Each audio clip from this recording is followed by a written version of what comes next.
ETV ভাৰতৰ এই বিশেষ অনুষ্ঠানলৈ মই দীপাঞ্জলি সকলোকে স্বাগতম জনাইছোঁ। অহা 17 জানুৱাৰীত ছবিগৃহলৈ আহি আছে 2025 বৰ্ষৰ প্ৰথমখন অসমীয়া ছবি আৰু আমি আজি উপস্থিত আছোঁ সেই ছবিখনৰ টিমটোৰ লগত আৰু ছবিখনৰ নাম হৈছে গোলাই চুৰ। জানুৱাৰী মাহত গোলাই চুৰে উৎপাত কৰিবলৈ সাজু হৈছে আৰু ছবিখনৰ পৰিচালক আছে। প্ৰথমতে আপোনাৰ পৰা আৰম্ভ কৰিম, যিহেতু 17 জানুৱাৰীত আহি আছে, প্ৰথমে অকণমান ছবিখনৰ বিষয়ে যদি কৈ দিয়ে। 17 জানুৱাৰীত আমি 2025 শিল্পী দিৱসৰ দিনাখনেই ছবিখন ৰিলিজ কৰিবলৈ ওলাইছোঁ আৰু চিনেমাখন পিৰিয়ডিক চিনেমা এখন হয়। ৰাইজে যোনে যোনে ট্ৰেইলাৰ টিজাৰখিনি চাইছে তেওঁলোকে হয়তো গম পাইছে আৰু পুৰণি বহুতখিনি শিল্পীক লৈ পেলাই আমি চিনেমাখন ৰেডি কৰি ওলাইছোঁ। সৰুৰ পৰাই মানে দেউতাহঁতৰ পৰা বৰ্তাহঁতৰ পৰা কাহিনী কিছুমান শুনি আহিছিলোঁ। যোৰহাটত যেতিয়া ব্ৰিটিছ ৰাজ আছিলে, তেতিয়া যোৰহাটৰ এতিয়া যিটো বৰ্তমান DC কোৰ্ট, সেইটো তেতিয়া ব্ৰিটিছৰ ৰয়েল ট্ৰেজাৰী আছিলে আৰু যোৰহাটৰ এজন লোকেল চোৰ আছিলে গোলাই চোৰ বুলি। তো তেওঁ সেই সময়ত ব্ৰিটিছ ৰয়েল ট্ৰেজাৰী চুৰ কৰিছিলে। সেই ঘটনাটোৱে মানে বহুত ফেচিনেট কৰিছিলে আগৰ পৰাই। সেই ঘটনাটোক আলম কৰি পেলাই আমি এতিয়া ফিকশ্যনেলাইজ কৰি ষ্টৰিটো বনাইছোঁ আৰু তাৰ অলপমান আছে আৰু বাকীখিনি মানে পষ্ট ইণ্ডিপেণ্ডেঞ্চৰ কাহিনীখিনি মিলাই পেলাই ষ্টৰিটো বনোৱা হৈছে। গোলাই চুৰ, এই চুৰ শব্দটোৱে ক'লোঁ, সকলো আমি চোৰেই। আৰু বাকী মোৰ ফালৰ পৰা মই ক'ম যে অসমীয়া চিনেমা এই গোলাই চুৰখনত মই অভিনয় কৰিছিলোঁ আৰু এই ছবিখনত এজন এক্টৰ হিচাপে কোনো ধৰণৰ কম্প্ৰমাইজ নোহোৱাকৈ যিকোনো এটা পৰিৱেশত এজন এক্টৰ যেতিয়া জীয়াই থাকে, সেই জীয়াই থকাৰ যিটো পৰিৱেশ, সেই পৰিৱেশটো মই পাইছিলোঁ। আৰু এইখন আচলতে অসমীয়া চিনেমা হিচাপে নহয়, ভাল অসমীয়া চিনেমা হিচাপে সকলোৱে চাবলৈ আহিব লাগে চিনেমা গৃহত, তাকে কামনা কৰিছোঁ। গোলাই চুৰ আহি আছে, প্ৰথমে ছবিখনৰ বিষয়ে কি ক'ব? গোলাই চুৰ চিনেমাটো আচলতে পিৰিয়ডিক চিনেমা হয় আৰু তাতে সেইটোত এটা স্কুল এটা খোলা যায়, চুৰৰ স্কুল মানে। আৰু সেই চুৰৰ স্কুলত মই তাৰে এটা মানে ষ্টুডেণ্ট। চ' মই চুৰ বনিবলৈ কাৰণে, মই কেনেকৈ ভাল চুৰ বনে সেইটো শিকিবলৈ কাৰণে মই যাওঁ।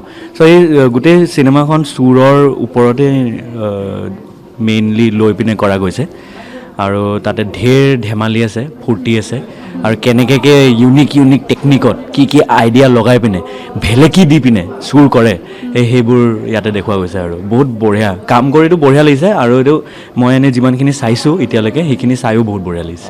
আমিতো এইটো লৈ পিনি বিৰাট এক্সাইটেড আৰু মাঘৰ বিহুৰ সময়তে চিনেমাখন ৰিলিজ হ'ব। মাঘৰ বিহুত আমাৰ পৰম্পৰা টাইপৰে এটা বস্তু আছে যে আমি কাৰোবাৰ ঘৰৰ হাঁহ, কাৰোবাৰ ঘৰত জেউৰা চুৰ কৰাৰ এটা মানে আমাৰ ট্ৰেডিশ্যন টাইপৰে এটা মৰম লগা ট্ৰেডিশ্যন এটা আছে। তো তেনেকুৱা এটাই মৰম লগা চুৰৰ কাহিনী গোলাই চুৰ। তো আশা কৰোঁ ৰাইজে সকলোৱে বিৰাট ভাল পাব চাই পিনি। খুবেই ভাল চিনেমা, বহুত ধুনীয়া। শ্বুটিঙৰ টাইমত আমাৰ এক্সপিৰিয়েঞ্চটো খুব ভাল, সেইটোতো মই এজ এন এক্টৰ ক'ম। আমি মাজুলীত শ্বুট কৰিছোঁ ফিল্মখন, মই বহুতখিনি পাৰ্ট মাজুলীত শ্বুট কৰিছোঁ। শ্বুটিঙৰ যোনটো এক্সপিৰিয়েঞ্চ সেইটো বহুতেই ধুনীয়া এক্সপিৰিয়েঞ্চ হয়। জেগাটো মাজুলী জেগাটো বহুত ধুনীয়া। চিনেমাখনৰ বিষয়েতো এওঁলোকে ক'লেই, চুৰৰ হয়, পিৰিয়ডিক ড্ৰামা এটা হয় আৰু আমাৰ ডাইৰেক্টৰ ৰক্তিম দাই ক'লে তেওঁৰ সৰুৰ পৰা শুনা ষ্টৰি এটাৰ ওপৰত বেছ কৰি ফিকশ্যন এটা তেওঁলোকে বনোৱা ষ্টৰি এটা হয়।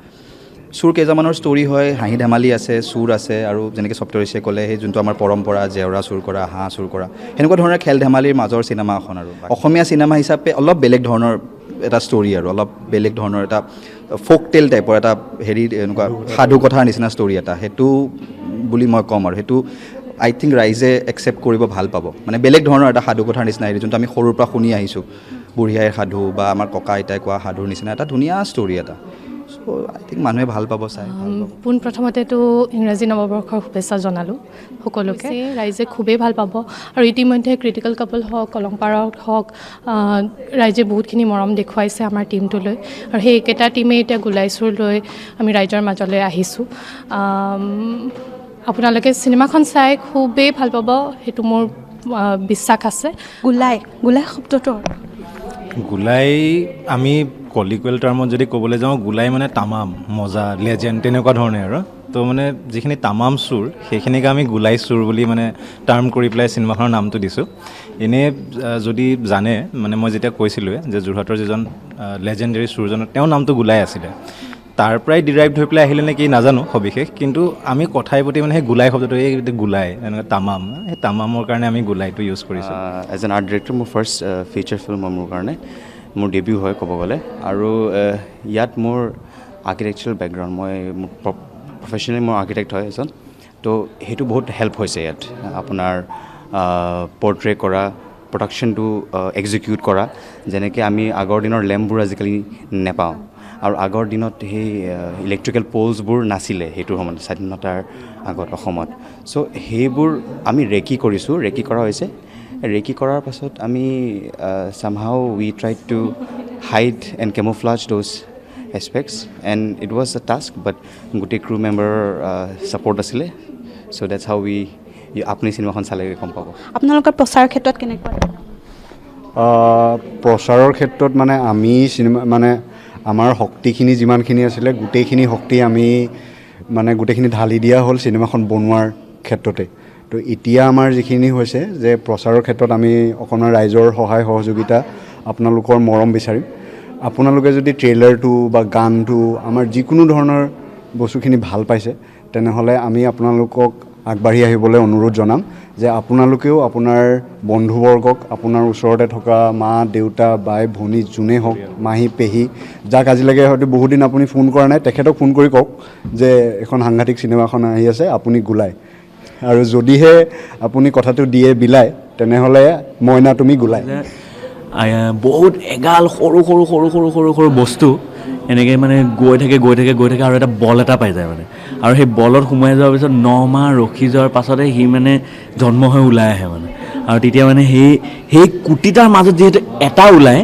বা দুটা ওলায় লাকি হ'লে কিছুমানো 3টা ওলাব পাৰে কিন্তু প্ৰায়ভাগ এটাই চ' সি মানে গোলায় মানে চ' সেইকাৰণে মইনা তুমি গোলাই চ' সেই গানটো সেনেকুৱা বিধৰৰে হয় আৰু যে কোটি কোটি কোটি কোটি কোটি কোটি কোটি কোটি মাজত তুমি ওলাই হোলা হোলা হোলা হোলা হোলা হোলা হোলা হোলা মইনা তুমি গোলাই এনেকুৱা ধৰণৰ সেইটোৱে আৰু শ্বুটিঙৰ সময়ত আচলতে বহুত তিতা মিঠা অভিজ্ঞতা থাকে এনেকুৱা কিবা আছে নেকি এতিয়া মনত মানে এনেতো পুৰণা কথা যিমানে যি ভাবোঁ চব মিঠাই লাগে কিন্তু সেইখিনি টাইমত তিতা বুলি ক'বলৈ কাৰণে ৰাতিপুৱা 4টা বজাত 5টা বজাত যেতিয়া সাৰ পুৱাই দিয়ে সেইটো মানে বিৰাট মানে সাংঘাতিক প্ৰব্লেম আৰু মাজুলীত শ্বুট কৰিছোঁ ঠাণ্ডা দিনত ডিচেম্বৰত একদম ঠাণ্ডা চেঁচা সেই তেতিয়া ৰাতিপুৱা উঠি পিনে ধুতি এটা পিন্ধি এই হাফ জেকেট এটা লগাই জেকেটো নহয় সেইটো কাপোৰ এটা লগাই গেঞ্জি নিচিনা সেনেকৈ ওলাই যাব লাগে সেইবোৰ অলপ তিতা আছিলে কিন্তু তাৰে মাজত গোটেই ধেমালি ফূৰ্তিৰে পাৰ হৈছে গোটেই শ্বেডিউলটো বহুত বঢ়িয়া লাগিছে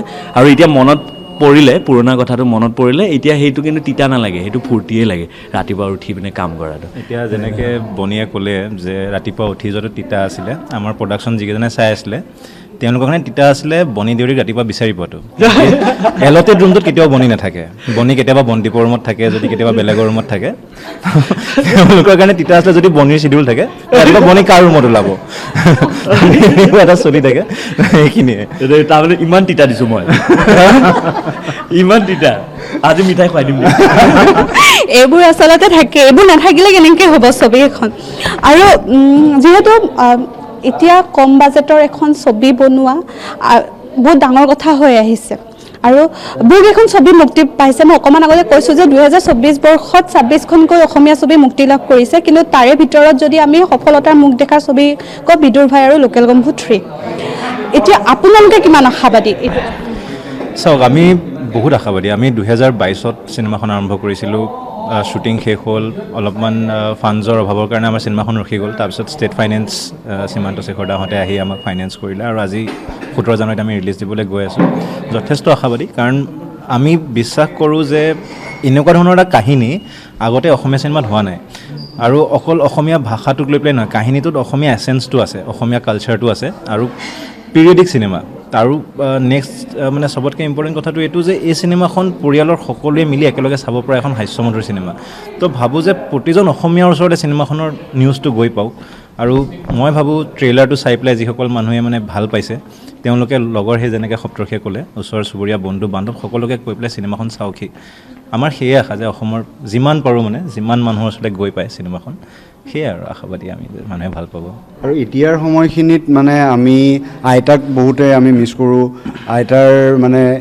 এই সাধু কথাবিলাকতেই হওক বা আমি যেতিয়া মানে এখন সন্ধিয়া আইতাৰ কোচত বহি পিনি চোতালত বহি সাধু শুনাৰ যিটো মজাটো সেই মজাটো আজিকালি প্ৰায় কমি গৈছে বুলি কওঁ বা আমি নষ্টালজিক হৈ পৰোঁ সেই কথাটো ওলালেই তো সেই ফিলটো যাতে চিনেমা হলত বহি থাকোঁতে আপুনি আইতাৰ কোলাত শুই পিনি এটা সাধু শুনাৰ মজা এটা পায় তেনেকুৱাই আমি ধৰণৰ আমেজ এটা লৈ পিনি আমি চিনেমাখন বনাবলৈ চেষ্টা কৰিছোঁ আৰু আমি ভাবোঁ যে আমি সেইখিনি আপোনালোকক সেই আমেজখন দিবলৈ সক্ষম হ'ম।